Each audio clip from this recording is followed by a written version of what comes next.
ఏమైంది జయ? ఇంత గట్టిగా మాట్లాడాల్సిన అవసరం ఏముంది? ఇంతవరకు కైలాసంలోనే ఉన్నాను.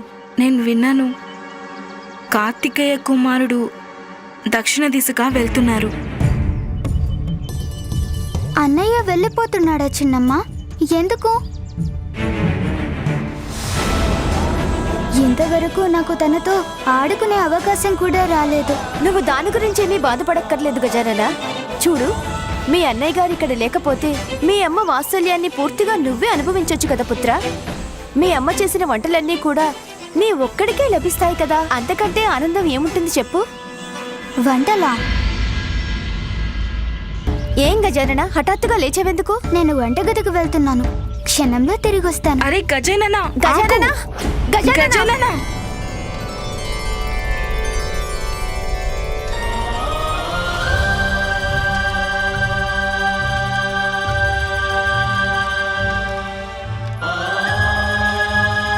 ఏం కావాలి నీకు?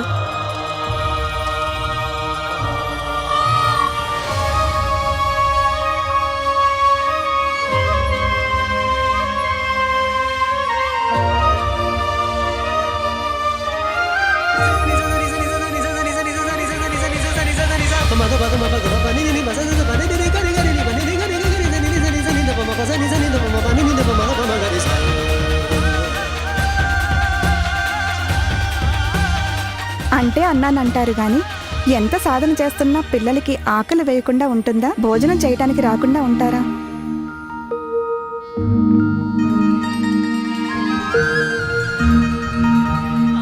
అన్నయ్య, ఈ వాహనాన్ని ఒకసారి చూడవచ్చా నేను?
గజానన,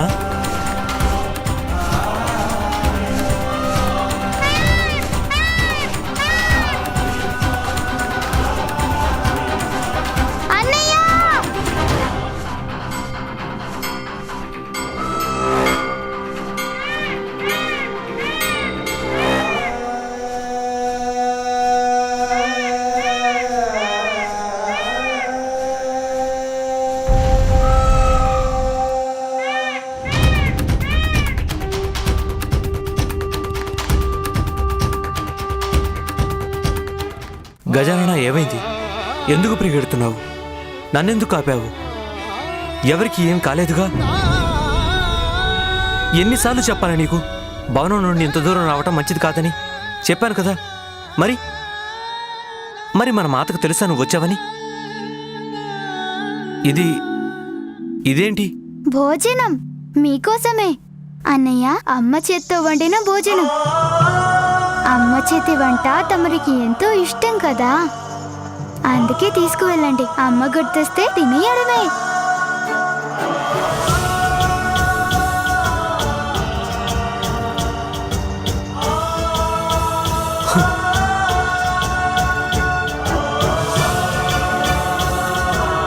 నువ్వింక జాగ్రత్తగా ఉండాలి. అమ్మను కూడా శ్రద్ధగా చూసుకోవాలి. అందరినీ జాగ్రత్తగా చూసుకో. ఒక్క మాట, ప్రేతాల్ని గణాన్ని ఏడిపించకూడదు, సరేనా? సరే అన్నయ్య. మాతకు చెప్పకుండా భవనం నుంచి ఇంత దూరం ఎప్పుడూ రావద్దు, సరేనా? సరే అన్నయ్య. నేనింక వెళ్ళొస్తాను గజానన. ఇక ఆలస్యం చేయకూడదు. సోదరా, భోజనాన్ని ఎలా ఇవ్వు.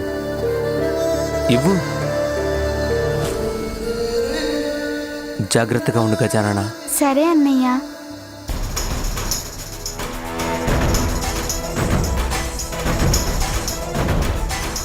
తమరిలా వెళ్ళడం నాకు ఏమాత్రం ఇష్టం లేదన్నయ్య. అలాగని తమరిని వెళ్ళకుండా ఆపలేను కదా.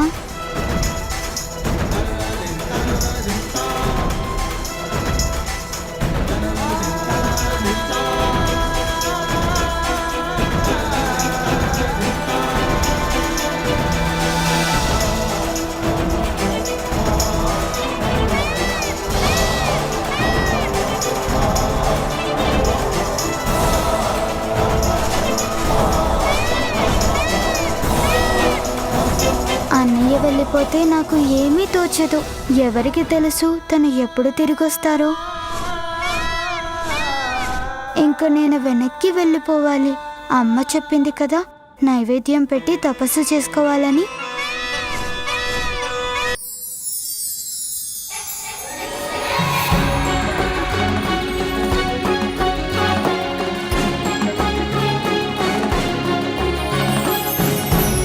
ఆహా, సీతాకోక చిలుక భలే అందంగా ఉంది.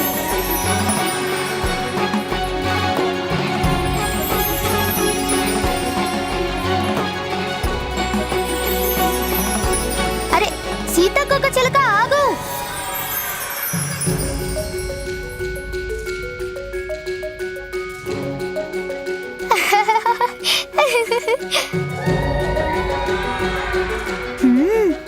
విశ్రాంతి తీసుకోవడానికి వెళ్తున్నావా? అయినా వదలను కదా.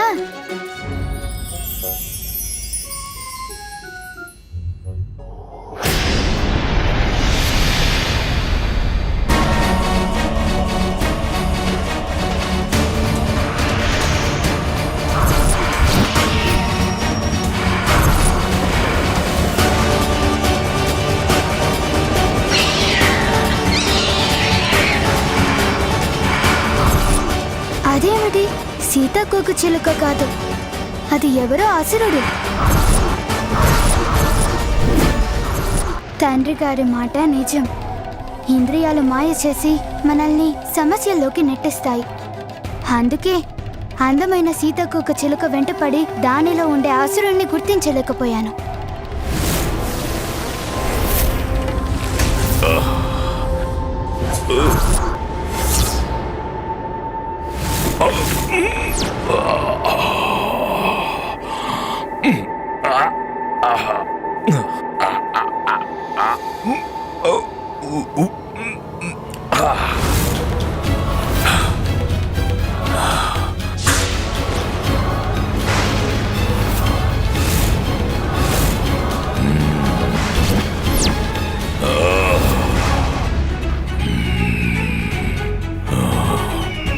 దిక్కులు చూడటం వల్ల ఏమీ లాభం ఉండదు బాలక.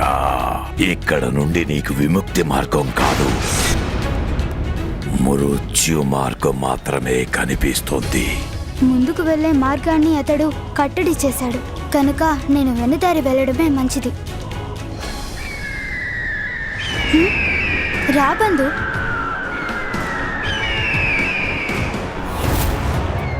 ఆ సీతాకోక చిలుక లాగానే ఈ రాబందు కూడా అసుర పక్షి కాదు కదా. ముందు నుయ్యి వెనుక గొయ్యి అంటే ఇదేనేమో.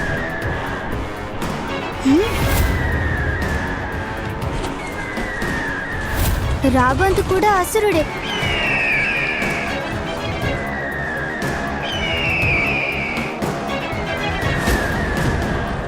ఇద్దరు ఒకేసారి దాడి చేస్తే నా పరిస్థితి ఏం కావాలి?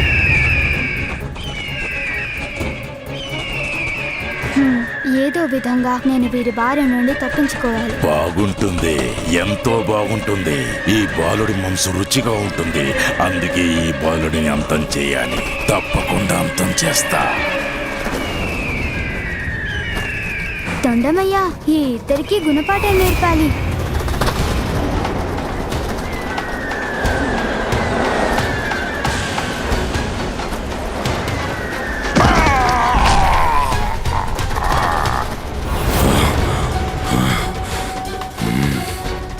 చూస్తుంటే తను సామాన్య బాలుళ్ళ లేడు.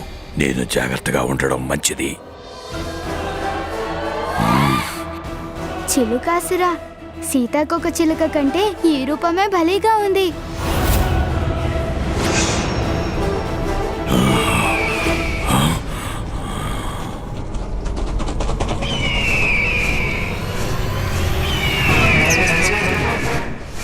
ఆట ఆడుకుందాం రా. ఏం మళ్ళీ వస్తున్నావు? ఇందాకటి దెబ్బ చాలేదా?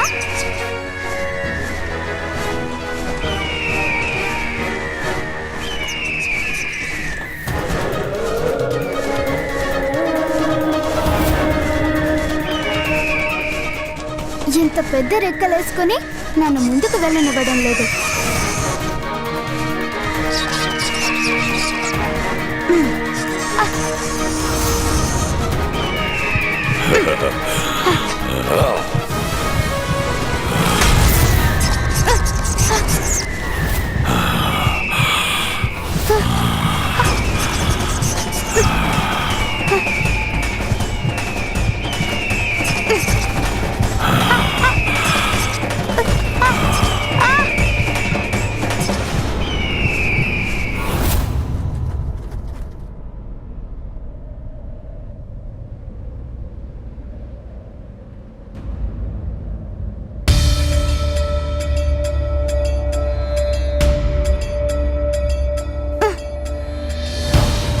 పైకి ఎలా వెళ్ళాలి ఇప్పుడు?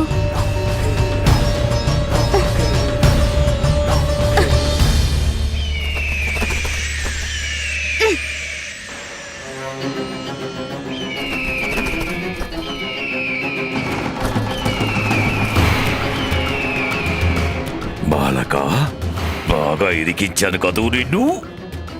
గోతిలో బతకొచ్చనుకోవద్దు. నీకు మరణం త్వరలోనే ప్రాప్తిస్తుంది. ఈ గోతిని ఇలాగే పూర్తిగా మూసేస్తాను. అప్పుడు నిన్నెవ్వరూ వెతికి పట్టుకోలేరు. ఏదో విధంగా ఈ గోతిలోంచి బయటపడే ఉపాయం కనిపెట్టాలి.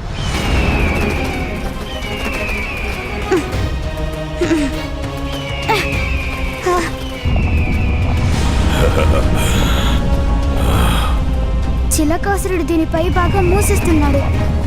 నేను వెంటనే ఏదో ఒకటి చేయాలి.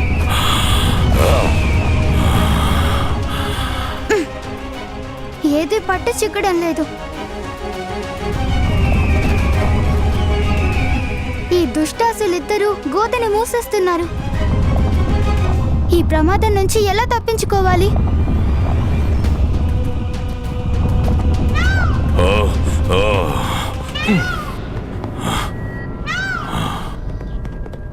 నీకేదైనా ధ్వని వినపడిందా?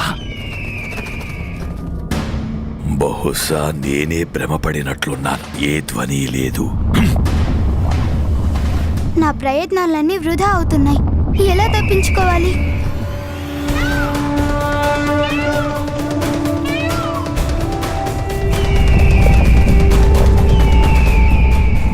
దుష్ట దుర్మార్గుడా, నీకు నా సోదరుడికి హాని చేసే అవకాశం ఎంత మాత్రం ఇవ్వను.